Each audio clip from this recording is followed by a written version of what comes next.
Welcome to Sarojini Devi Telugu channel. బంగారు పిల్లలు, బంగారు తల్లులు, బంగారు తండ్రులు, మనవరాళ్ళు, మనవళ్ళు, మీరు తెలుగు ఇష్టపడి నేర్చుకుంటున్నారని నాకు తెలుసు. సరళంగా చెప్పే పద్ధతి ఏంటో నాకు తెలుసు. మీకు సరళంగా నేను తెలుగు నేర్పిస్తాను. మొన్న మీకు కాగుణింతము, నిన్న గాగుణింతము నేర్పిస్తూ మీకు విద్య గురించినటువంటి పద్య సూక్తి కూడా చెప్పాను నాన్న. అది కూడా మీరు ప్రాక్టీస్ చేసుకోండి. మీకు ఇప్పుడు ముందు హల్లుల్లో ఈ ఒత్తులు లేని గుణింతాలు నేను ముందు నేర్పిస్తున్నాను నాన్న. ఇవి నేర్చుకుంటే ఒత్తులు ఉన్న గుణింతాలు మీరే రాసేయగలరు, మీరే నేర్చుకోగలరు. అంత సులభం అన్నమాట. గుణింతాలు అనేది మెయిన్ మనకి బేసిక్ నాలెడ్జ్లు అన్నమాట. సో ఇప్పుడు మన గుణింతాలకు వస్తామన్నా, అందరూ పెన్ను, బుక్కు, పెన్సిలు, అరేజరు, పెన్ను, తర్వాత వచ్చి మీ పేరెంట్స్ని కూడా పిలిచి పక్కన కూర్చొని పెట్టుకొని అర్థం కాని చోట అడిగి తెలుసుకోండి నాన్న.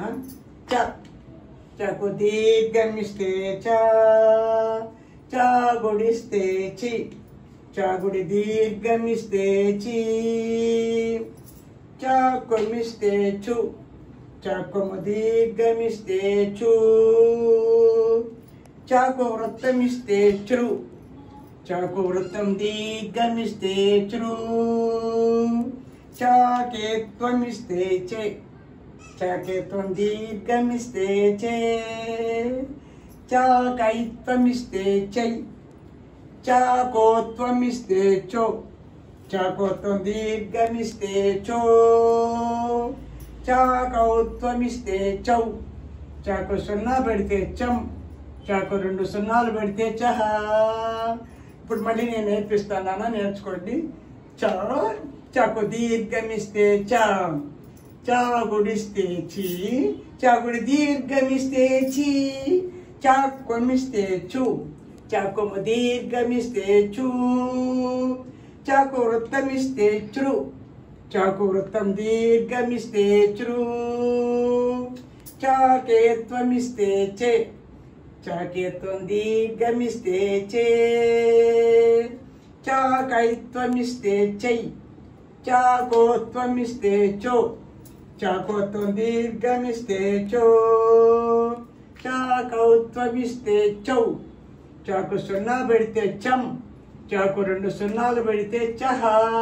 మూడోసారి ముచ్చటగా నేర్చుకుందామమ్మా.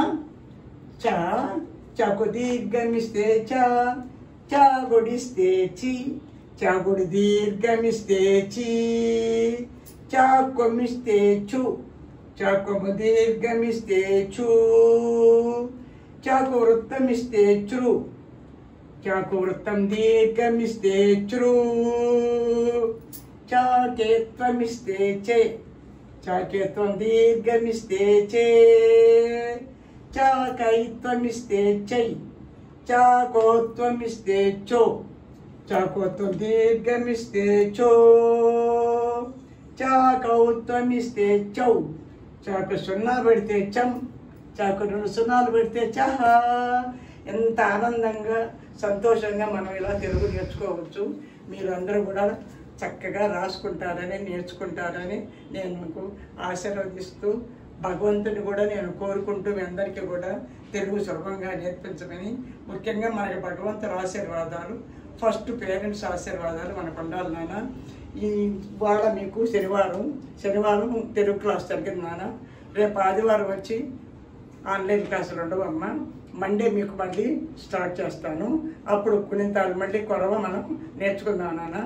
మీ అందరికీ కూడా నేను తప్పనిసరిగా భగవంతుడి ఆశీర్వాదం ఉండాలని ఆయన్ని ప్రేయర్ చేస్తూ ఇవాళ క్లాస్ ఇంతటితో ఆపుతున్నాను నాన్న. అందరికీ సాయిరాం బంగారు.